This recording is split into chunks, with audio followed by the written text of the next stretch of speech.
একটি কমন বিষয় কিন্তু প্রত্যেকটি ইউটিউব চ্যানেলে দেখা যায় যারা নতুন কাজ করা শুরু করেছেন। ভিডিও অনেক থাকে কিন্তু আপনার চ্যানেলটি কখনোই র্যাঙ্কে ওঠে না। যেমন হচ্ছে আপনার কোনো ভিডিও ছাড়লে কখনোই ভিউজ পান না, একটি দুটি করে ভিউজ এসে থেমে যায়। সেক্ষেত্রে আপনারা কী করবেন? সেক্ষেত্রে তিনটি কাজ আপনাদেরকে মাস্ট করতে হবে, বা যে তিনটি ভুল, এই ভুলগুলোর কারণে আপনার ভিডিওগুলো র্যাঙ্ক করে না। তো এই তিনটি ভুল আজকে থেকে বাদ দিন, তাহলেই আপনার যে পূর্ববর্তী ভিডিওগুলো রয়েছে বা পুরাতন যে ভিডিওগুলো আপলোড করে রেখেছেন সেগুলো তো র্যাঙ্ক করবে, এবং নতুন যে ভিডিওগুলো ছাড়বেন সেগুলো র্যাঙ্ক করবে। 1 মাস পরে হোক বা 2 মাস পরে হোক, সেটি অবশ্যই র্যাঙ্ক করবে। এবং আপনাকে আর 1 থেকে 2 মাস যদি কাজ করেন আপনার এই চ্যানেল কিন্তু উঠে যাবে। তো সেই কাজগুলো কী কী এবং সেই তিনটি ভুলগুলো কী কী আমি আজকে আপনাদের সাথে শেয়ার করব। তো প্রথম যে কাজটি হচ্ছে ভিডিওর প্রেজেন্টেশন ভালো না থাকা। প্রেজেন্টেশন কিন্তু সবথেকে বেশি ইম্পর্ট্যান্ট। আপনার ভিডিওতে যদি আপনার প্রেজেন্টেশন ভালোভাবে না করতে পারেন, অর্থাৎ যে টিউটোরিয়ালটি বানাচ্ছেন সেই টিউটোরিয়াল প্রথম থেকে যদি আপনার একটি জগা খিচুড়ি হচ্ছে আজে বাজে কথা বা আননেসেসারি যে কথাগুলো রয়েছে সেগুলো যদি থাকে, সেগুলোকে আজকে থেকে কেটে বাদ দিন। প্রয়োজনীয় কথাগুলো ইউটিউব ভিডিওতে আপনারা বলুন, অর্থাৎ প্রেজেন্টেশনটাকে সুন্দর করুন। কথা বলুন স্মার্টলি, যাতে দর্শকরা বুঝতে পারে। অল্প কথা বলুন কিন্তু বুঝান বেশি।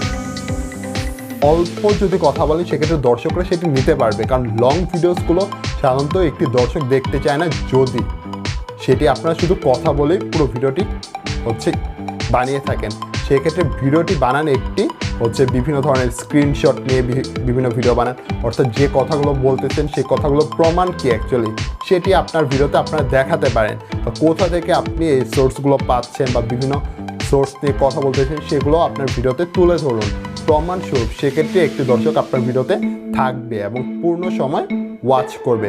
এতে করে ওয়াচ টাইম বাড়বে এবং আপনার ভিডিওগুলো কিন্তু পরবর্তীতে ভাইরাল হবে, এবং সেক্ষেত্রে এনগেজমেন্টের যে হারটা বা রেট সেগুলো কিন্তু বাড়তে থাকবে, এবং আপনার চ্যানেলটিও কিন্তু আস্তে আস্তে গ্রো করবে এবং পুরনো ভিডিওগুলো কিন্তু গ্রো করবে। যদি একটি দর্শকের কাছে ভালো লাগে, সে অন্য দর্শকের কাছে আপনার চ্যানেলটি সাজেস্ট করবে। তো এই কাজগুলো করুন, অবশ্যই আপনার যে ভিডিও প্রমোশন সেটি কিন্তু অটোমেটিক্যালি গ্রো করবে। সেকেন্ড যে ভুলটি আপনাদের রয়েছে, সঠিকভাবে এসইও করেন না। কিন্তু এই এসইওটা কিন্তু সবথেকে বেশি ইম্পর্ট্যান্ট।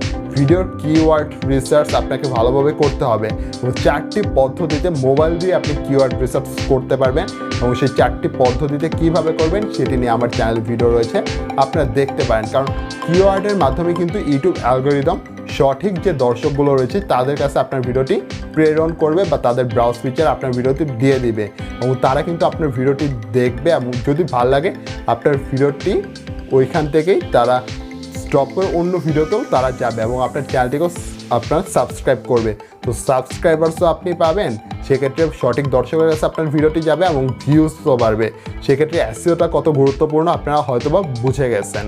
তো এসইওটা ঠিকভাবে করুন, ভিডিওর প্রেজেন্টেশন ঠিক রাখুন, এবং 3 নম্বর যে কাজটি হচ্ছে অবশ্যই রেগুলারলি ভিডিও ছাড়ুন। কারণ রেগুলার ভিডিও কিন্তু অনেক বেশি হেল্প করে আপনার চ্যানেলটিকে গ্রো করার পেছনে। কারণ একটি দর্শক যখন দেখবে আপনি প্রতিনিয়ত ভিডিও ছাড়তেছেন, সে কিন্তু প্রথম দিন হয়তো আপনার ভিডিওটি দেখবে না, দ্বিতীয় দিন দেখবে না, কিন্তু তৃতীয় নাম্বার দিনে গিয়ে সে আপনার ভিডিওটিও দেখবে, আপনার ভিউসও বাড়বে, আপনার চ্যানেলটিকেও সে সাবস্ক্রাইব করতে পারে। এক্ষেত্রে আপনারা সাবস্ক্রাইবার্সও পেয়ে যাচ্ছেন। তো এভাবে আপনারা যে কোনো ভিডিওকে র্যাঙ্কে নিয়ে আসতে পারবেন। আবারও বলতেছি, প্রেজেন্টেশন কিন্তু খুব ইম্পর্ট্যান্ট। একটি ভিডিওর থাম্বনেলের পরে যে 3টি বিষয় রয়েছে, প্রেজেন্টেশন, এসইও এবং হচ্ছে আপনার রেগুলারলি ভিডিও আপলোড, এই 3টি বিষয় কিন্তু খুবই গুরুত্বপূর্ণ। সর্বপ্রথমে রয়েছে থাম্বনেল, কারণ থাম্বনেলই কিন্তু একটি দর্শকের সবথেকে বেশি আকৃষ্ট করে আপনার ভিডিওটি দেখার জন্যে। তো আপনার ভিডিওটি ক্লিক করার পর তখন সবথেকে বেশি ইম্পর্ট্যান্ট হয়ে দাঁড়ায় আপনি প্রেজেন্টেশন আকারে কী তুলে ধরতেছেন, আপনার বলা কথাগুলো। তো এগুলো মেনটেন করুন, আপনার ভিডিওটি তো অবশ্যই র্যাঙ্ক করবে, এবং পরবর্তীতে আপনি দীর্ঘ সময়ের জন্য সফলতা পাবেন। তো এই সফলতা গেইন করার জন্যে আপনাকে খুব বেশি কষ্ট করতে হবে না। ধরুন সপ্তাহে আপনারা 4টি ভিডিও বা 3টি ভিডিও আপলোড করতে পারেন, সেটি হতে পারে শনি, সোম, বুধ, অথবা শনি, রবি, সোম, বা রেগুলারলি বেসিসে আপনার যখন টাইম পৌঁছায় সেই টাইমে ভিডিও আপলোড করুন। আপনারা চাইলে 7 দিন 7টা ভিডিও আপলোড করতে পারেন, বা 10 দিন পর একটি ভিডিও আপলোড করতে পারেন, কিন্তু টাইম মেনটেন করে ভিডিও আপলোড করবেন। যে আপনি রেগুলারলি ভিডিও আপলোড করতেছেন ঠিক আছে, কিন্তু প্রতিদিন 7টায় ভিডিও আপলোড করলে সন্ধ্যা 7টাতে আপলোড করবেন, সকাল 10টাতে করলে 10টাতেই করবেন। টাইমটা ঠিক রেখে রেগুলারলি ভিডিও আপলোড করুন এবং আপনার প্রেজেন্টেশন এসইওগুলো ঠিক রাখুন, অবশ্যই আপনিও সফলতা পাবেন। তো এটিই ছিল আজকে আমাদের টিউটোরিয়াল। যদি এই ভিডিওটি কোনো প্রকার উপকারে এসে থাকে অবশ্যই আমাদের চ্যানেলটিকেও সাবস্ক্রাইব করে যাবেন, কারণ পরবর্তীতে এই ধরনের আরও টিউটোরিয়াল আমি নিয়ে আসবো। ততদিন পর্যন্ত অবশ্যই আপনাকে এই চ্যানেলের সঙ্গেই থাকতে হবে, কারণ আমিও রেগুলারলি ভিডিও আপলোড করে থাকি। তো আজকের মতো এখানে বিদায় নিচ্ছি, ধন্যবাদ।